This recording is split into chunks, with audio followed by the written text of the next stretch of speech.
కేసీఆర్ కు సంఘీభావం జరిగిన దీక్ష అది. కాళేశ్వరం కమిషన్ నోటీసులు ఇవ్వడాన్ని తప్పుపడుతూ కవిత ఇందిరా పార్క్ దగ్గర దీక్ష చేపట్టారు.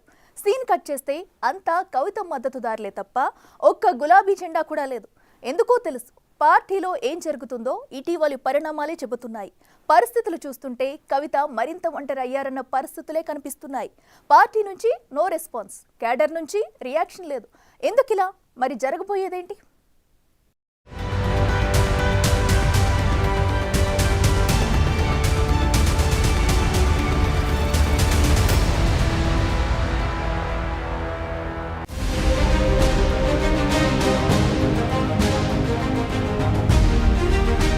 ఒక్కసారి ఈ పోస్టర్స్ చూడండి.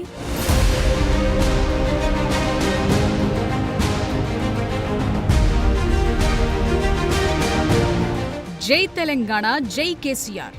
మరి జై బీఆర్ఎస్ ఏది? సరిగ్గా ఇదే లాజిక్ చుట్టూ మ్యాటర్ తిరుగుతోంది. ఏదో మిస్ అవుతున్నట్లుంది కదా. రైట్, ఇదే ఇందిరా పార్క్ మహాధర్నాలో గులాబీ శ్రేణులు అస్సలు కనిపించలేదు. అంతా కవిత మద్దతుదారులే.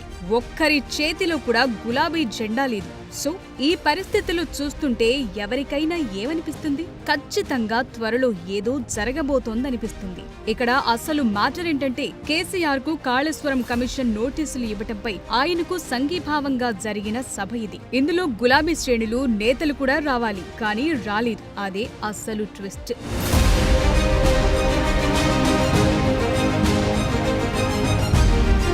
సో పార్టీలో కవిత ఒంటరవుతున్నారు. ఆమె వెనుక వచ్చేవాళ్లెవరూ లేరు అన్న పరిస్థితులే కనిపిస్తున్నాయి. కవిత కూడా కేసీఆర్ ఇమేజ్ నే ముందు పెట్టి తెర వెనుక ఆమె చేయాలనుకుంటోన్న పనులు చేస్తున్నారా అన్న డౌట్లు పెరుగుతున్నాయి. ఎందుకు నిదర్శనం? ఇందిరా పార్క్ మహాధర్నా కార్యక్రమమే అంటున్నారు. ఎందుకంటే ఈ నిరసన కార్యక్రమం ఆమె సొంతంగా తీసుకున్న నిర్ణయం. ముందు నుంచి ఇదే మాట మాట్లాడుతున్నారు. కేసీఆర్ కు నోటీసులు వస్తే ఎవరూ రియాక్ట్ కావటం లేదని, అదే వర్కింగ్ ప్రెసిడెంట్ కు వస్తే మాత్రం ఊగిపోతున్నారెందుకు అన్న ప్రశ్నల్ని సంధించారు. సో అన్నా చెల్లెలి మధ్య బంధాలు, అనుబంధాలు మరింత దూరమవుతున్నాయన్నది సుస్పష్టం. అవి ఎక్కడిదాకా దారితీస్తాయన్నదే ఇప్పుడు హాట్ టాపిక్.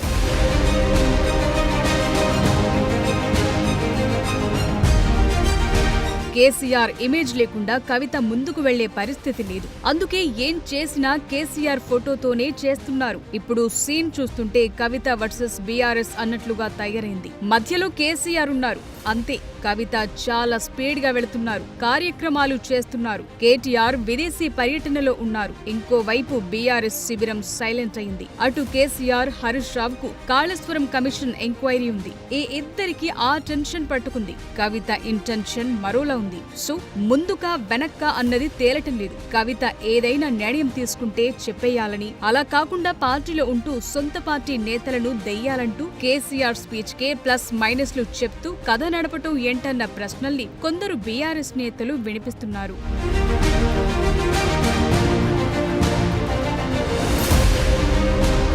ఎమ్మెల్సీ కవిత ఇందిరా పార్క్ దగ్గర స్పీచ్ ను జాగ్రత్తగా గమనిస్తే కొన్ని విషయాలు హైలైట్ అవుతాయి. కాళేశ్వరం కమిషన్ నోటీసులను కవిత కాంగ్రెస్ ప్రభుత్వం రాజకీయ కుట్రగా చెప్పుకొచ్చారు. కేసీఆర్ ను అపకీర్తి చేయటానికి ఈ కమిషన్ ఏర్పాటు చేశారన్నారు. అయితే కేసీఆర్ ను అపకీర్తి చేయటం అంటే బీఆర్ఎస్ ఇమేజ్ డ్యామేజ్ కాదా అన్న ప్రశ్న ఒకటి. అలాగే బీఆర్ఎస్ పేరు పెద్దగా ఎత్తకుండానే ప్రసంగం కొనసాగించడం ఇంకో కీలకమైన విషయం. సో మ్యాటర్ మెల్లమెల్లగా ఎస్టాబ్లిష్ అవుతోంది. అంతెందుకు, కవిత అమెరికా నుంచి శంషాబాద్ ఎయిర్పోర్ట్ వచ్చినప్పుడు కూడా బీఆర్ఎస్ శ్రేణులు రిసీవ్ చేసుకోవటానికి రాలేదు. అక్కడ ప్రదర్శించిన ప్లకార్డుల్లోనూ కవితక్క టీం అని మాత్రమే రాస్తున్నాయి. సో సోలుగా హైలైట్ అయ్యే ప్రయత్నంలో భాగంగా ఇవన్నీ జరుగుతున్నాయా అన్నది తేలాల్సిన విషయం. ఈ ఎపిసోడ్ లో కేసీఆర్, కేటీఆర్, హరీష్ రావు మాట్లాడితే ఏదో ఒకటి తేలిపోవటం ఖాయంగా కనిపిస్తోంది.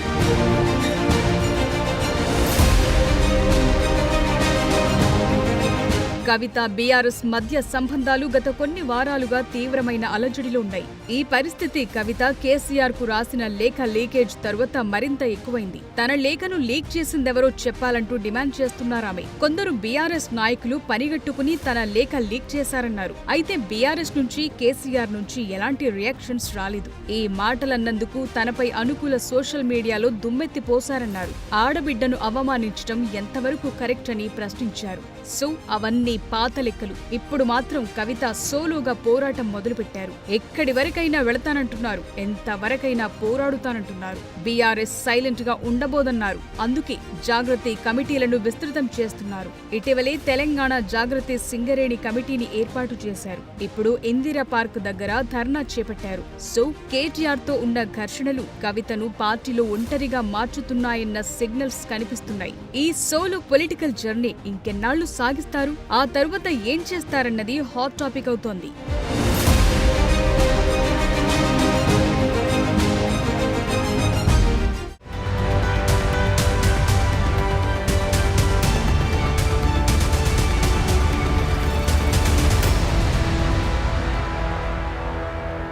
కవిత దారేటు ఈ ప్రశ్నలు చాలా రోజుల నుంచి వస్తున్నాయి. అయితే సమాధానాలు మాత్రం రివీల్ కావడం లేదు. ఎందుకంటే కేసీఆర్ కుటుంబంలో ఆధిపత్య యుద్ధాలు జరుగుతున్నాయంటున్నారు. ఈ టైంలో కవిత గేర్ మార్చి స్పీడ్ పెంచడం వెనుక వ్యూహం ఏంటన్నది క్లారిఫికేషన్ వస్తుంది. అటు ఈ మొత్తం మ్యాటర్ గులాబీ దళంలో గుబుల రేపుతుంది. కేసీఆర్ ఎలాంటి స్టెప్ తీసుకుంటారు, కేటీఆర్, హరీష్ రావు కవిత ఎపిసోడ్కు ఎలా పోలీస్ స్టాప్ పెడతారన్నది ఇంట్రెస్టింగ్గా మారింది.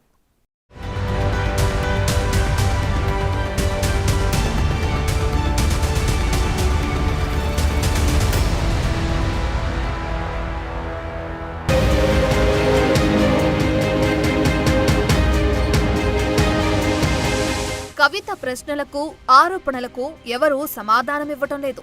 పెద్దగా రియాక్ట్ కూడా అవటం లేదు. కేసీఆర్ సైలెంట్ గానే ఉన్నారు. కేటీఆర్ పార్టీ లైన్లో మాట్లాడాలంటున్నారు. హరీష్ రావు అయితే ఒక్క మాట కూడా మాట్లాడడం లేదు. తాను ఢిల్లీ తీహార్ జైల్లో ఉన్నప్పుడు పార్టీని బీజేపీలో విలీనం చేద్దామన్న ప్రతిపాదన వస్తే తిరస్కరించానన్నారు కవిత. అంటే కవిత తీహార్ జైల్లో ఉన్నప్పుడు ములాఖత్ అయింది కేటీఆర్, హరీష్ రావే. మరి ఈ ఇద్దరిలో ఎవరు విలీనం ప్రతిపాదన తీసుకొచ్చారు? ఓవైపు ఇంత జరుగుతున్నా కేసీఆర్ ఎందుకు ఈ సబ్జెక్టుపై మాట్లాడడం లేదు? అయితే అదంతా వ్యూహాత్మకమేనా? ఇవన్నీ ఇప్పుడు కీలకంగా మారుతున్నాయి.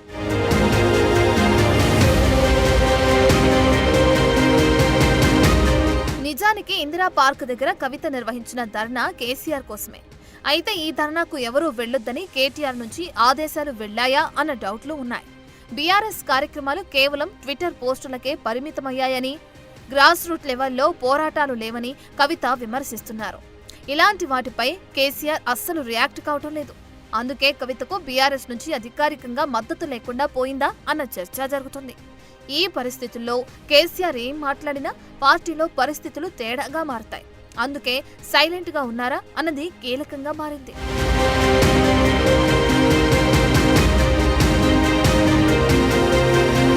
కవిత ప్రస్తుతం బీఆర్ఎస్ ఎమ్మెల్సీగా ఉన్నప్పటికీ ఆమె బహిరంగ విమర్శలు, తెలంగాణ జాగృతి ద్వారా సొంత కార్యక్రమాలు ఆమెను పార్టీలో ఒంటరిగా చేస్తున్నాయంటున్నారు.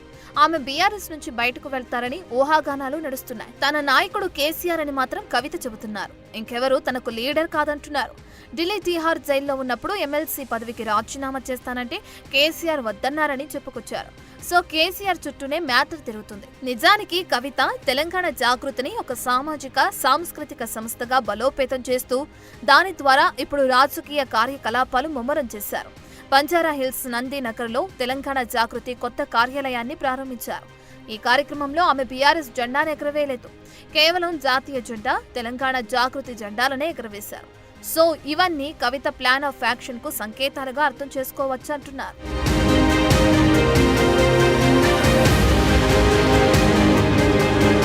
పార్టీ వ్యవహారాలను ఇంటర్నల్ గా మాట్లాడాలని కేటీఆర్ అన్నారు. ఇంటర్నల్ గా మాట్లాడేది ఏముందని, అందుకే బయటే మాట్లాడుతున్నారని కవిత కౌంటర్ కూడా ఇచ్చేశారు. ఈ పరిస్థితులు ఇలాగే కొనసాగితే బీఆర్ఎస్ లో అంతర్గత విభేదాలు పెరుగుతాయంటున్నారు. రాబోయే మున్సిపల్ ఎన్నికలు, ఆ తర్వాత జీహెచ్ఎంసీ ఎన్నికల్లో పార్టీని బలహీనపరుస్తాయన్న వాదన కూడా వినిపిస్తుంది. అటు సొంత పార్టీ బీఆర్ఎస్ నుంచి సహాయ నిరాకరణ, కుటుంబం నుంచి టచ్ మీ నాట్ అనేలా పరిస్థితులు. బీసీ నినాదం, సామాజిక తెలంగాణ అంశం, కాంగ్రెస్ నుంచి విమర్శలు, కాంగ్రెస్ పై కవిత విమర్శలు, ఇలా రాజకీయ ఉనికి కోసం చాలానే కష్టపడుతున్నారు. తరచూ ప్రెస్ మీట్లు పెడుతున్నారు కవిత. తాజాగా ఇందిరా పార్క్ ధర్నా దగ్గర కూడా కాంగ్రెస్ ప్రభుత్వంపై వాయిస్ పెంచారు. ఏం తప్పు చేసిరు కేసీఆర్ గారు? నీళ్ళు ఇవ్వడం ఆయన చేసినటువంటి తప్ప, నిధులు తీసుకురావడం ఆయన చేసినటువంటి తప్ప, కేసీఆర్ కిట్ ఇవ్వడం ఆయన చేసినటువంటి తప్ప, అభివృద్ధి పదంలో తెలంగాణను దేశంలో నంబర్ 1 గా నిలబెట్టడం తప్ప ఏం తప్పు, ఎందుకోసం నోటీసులు ఇచ్చిరని ఇవాళ తెలంగాణ జాగృతి తరఫున, యావత్ తెలంగాణ సమాజం తరఫున నేను కాంగ్రెస్ ప్రభుత్వాన్ని ప్రశ్నిస్తా ఉన్నాను. అయితే కవిత చుట్టూ కనిపిస్తున్న వారిలో చెప్పుకోదగ్గ పేరున్న లీడర్ ఎవరూ ఉండటం లేదని అంటున్నారు. సొంత అజెండాతో కవిత సొంతంగా ఎదగాలని చూస్తున్నారా? పార్టీ సపోర్ట్ లేకుండా అది సాధ్యమేనా? కేటీఆర్, హరీష్ రావులదే ఆధిపత్యం అంతా అని కవిత కొస్సావుతున్నారా? లేదంటే కవితకు మళ్లీ పెత్తనం దక్కకుండా ఇంట్లోని వాళ్లే చెక్ పెడుతున్నారా? ఇలా రకరకాల టాక్స్ నడుస్తున్నాయి. గతంలో కుటుంబ సర్వేకు కవిత వివరాలు ఇచ్చారు. కేసీఆర్, కేటీఆర్, హరీష్ రావు సహా బీఆర్ఎస్ నేతలెవరూ కుటుంబ సర్వే వివరాలు ఇవ్వలేకపోయారు. సో అప్పటి నుంచి ప్లాన్ ఆఫ్ యాక్షన్ మారుతూ వచ్చిందా అన్నది చర్చానీయాంశంగా మారింది. వరుసగా తెలంగాణ జాగృతి మీటింగ్స్ పెడుతున్నారు కవిత. పాత క్యాడర్ను మళ్లీ దగ్గరకు రప్పించుకుంటున్నారు. రాజకీయాల్లోనే ఉంటానని కేసీఆర్ ఒక్కరే తన లీడర్ అని చెప్పే ప్రయత్నం చేస్తున్నారు.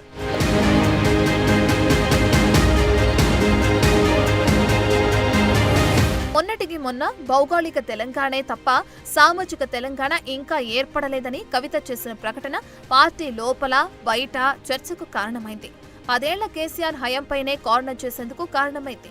ఎమ్మెల్సీగా ఉన్న కవిత రాజకీయంగా క్రియాశీలం కావటం బీఆర్ఎస్ లో ఎవరికి ఇష్టం లేదన్నది ఇప్పుడు పెద్ద క్వశ్చన్ గా మారింది.